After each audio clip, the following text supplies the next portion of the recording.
Aliens? Aliens? Where? Let's talk about these alien plants and their phenotypes and genotypes. Take a look at this plant. What do you notice about this alien plant's features? And it is tall.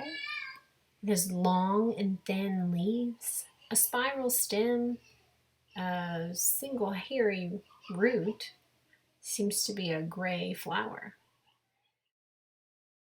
So we're going to fill out this chart today. You'll find a copy of it in your notebook, where we identify the phenotype and the genotype of each of the traits of this alien plant. So take a minute to pause the video and fill out the phenotype of these three traits.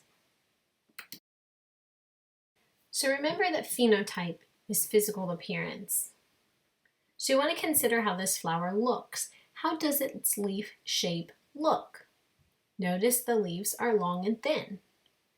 What is the height? How could you describe it? Is it tall or short? And last but not least, what about the stem shape? Is it spiral or is it straight?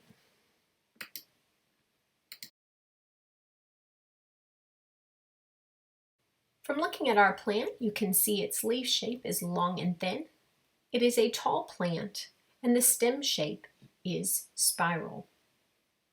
What does this mean, though, for the genotype, that we can see these things in the phenotype? There is a chart inside your notebook that tells you which traits are represented by capital letters and which traits are represented by lowercase letters. According to this chart, the long leaf shape is represented by capital L, and the round leaf shape is represented by the lowercase l. On the chart for genotype, we have two possibilities. You could have two capital L's, getting the long leaf shape from the mom and the dad, or you could have one capital L and one lowercase l, getting one dominant trait from either mom or dad. Either way, it's going to show up as long leaf shape in the phenotype. Think back to the pipe cleaners that we used in the genes and chromosomes video. Remember, the pipe cleaners represent the chromosomes and the beads represent the genes. So if we were going to use beads to represent the gene of leaf shape and the two genotype possibilities of capital L, and capital L, lowercase l, here's what they might look like. If you had two capital L's, I would put two large yellow beads if yellow bead was for leaf shape. If we wanted to represent the genotype capital L, lowercase l, we could use one large yellow bead and one small yellow bead. Both of these examples in the genotype would produce long leaf shape in the phenotype. Looking back at our alien plant, we see that it is tall. So just like when the leaf shape was the dominant shape with capital letters, the same thing will happen here with the tall plant trait.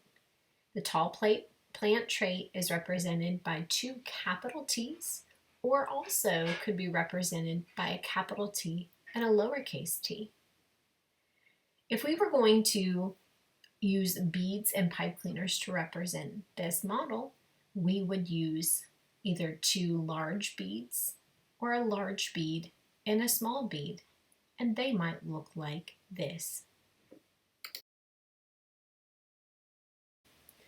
The last feature we're going to look at on our alien plant is the stem shape. Notice the stem shape is spiral, not straight. So spiral is also represented by capital letters.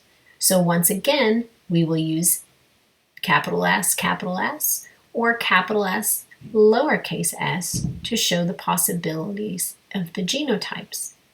And again, you could either use two large beads, represented here in purple, or a large bead and a small bead. And those would still both code for the phenotype of spiral stem.